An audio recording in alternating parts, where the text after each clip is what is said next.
welcome to part 2. I previously shared a video on the ingredients I never buy generic. Today I'm showing you the ingredients that I will buy generic. I feel like this video might be a little controversial and maybe even more so than the last one, but I want to preface this by saying I don't exclusively buy these ingredients generic. There are certainly better qualities and they can make subtle differences in your baking. And if I'm going to splurge, I will buy name brand. But these are ingredients that I know are safe to use generic. I will get reliable results. They will still taste good. And if you're on a budget, there is no reason not to buy these generic. Let's start by talking about flour. There's certainly other flour brands out there that I enjoy and I love. I don't want to knock them at all. However, if I'm trying to save money or I'm testing the same recipe a dozen times, I know that I can buy generic flour and I'll have reliable results. And these results will extend to the name brand ingredients. The results are only going to get better if you use name brand. Now, right here, I have an organic all-purpose flour. Most of my recipes are tested with non-organic, so like a bleached flour and an organic flour. Organic flour can get really expensive. You save a lot of money by buying that generic and your results are going to be not significantly different than if you don't use generic. So yes, are there other flours out there I use and love? Absolutely, but if you're on a budget and you can only splurge on a few ingredients,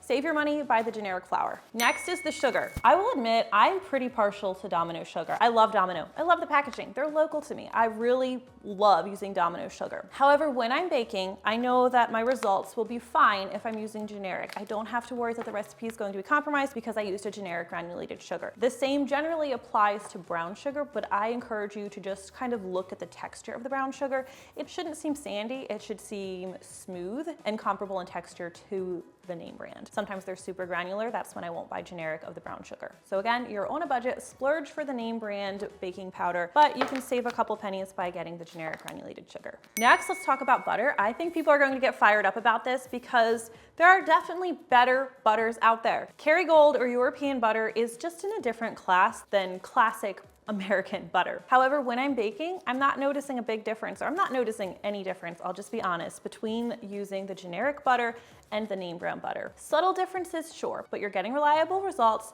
that work whether you're using generic or not. People will get on you about water content. Some people say the cheaper ones are sneaking more water into the butter. I can only say I haven't had that be true in my experience. This is Walmart store brand butter. I'll buy Giant store brand butter, and the differences are not noticeable in your baked goods. Now, if I'm making something that's a high content of butter, so think like a buttercream frosting, or even maybe a pound cake that's using a whole pound of butter, then I would recommend splurge for the slightly nicer one because it's going to make a small difference, but it'll make enough of a difference. And again, European butter is just a different class. Yes, it's amazing. Yes, splurge on it when you can. But if you're just making a batch of cookies and you want them to be really good, using name brand versus store brand isn't going to move the needle all that much. Heavy cream, I just want to talk about this quickly. I love like an organic heavy cream, but the store brand and the name brand seem to whip pretty much the same for me. They all seem to have the same additives, which I'm not crazy about. And when I'm going through a lot of heavy cream, I will usually stick to the generic version. Finally, vanilla. You guys know me. I like to make my own vanilla extract. I have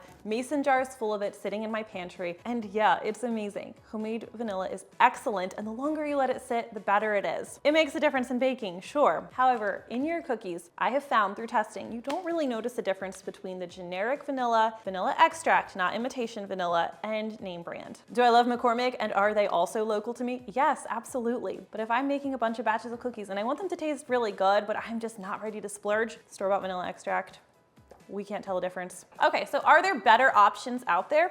Yeah, probably. Will they move the needle? A little bit. But are you going to get good, reliable results using these generic ingredients? My experience says yes, absolutely, and I say that with confidence. So these are the areas where I would save my money. I hope this is helpful. Please let me know if there are any other videos you'd like to see or what you think. I really do always love hearing from you. I'll see you next time. Today, I wanted to share you Give me a CV to keep up there. Hey, I'm gonna start over, but I don't know if it's gonna be necessary. No, I'm gonna say it again. I'll say it again. Well, should I be saying that? Do I even mention that or does that sound weird? With these, but are you going to get,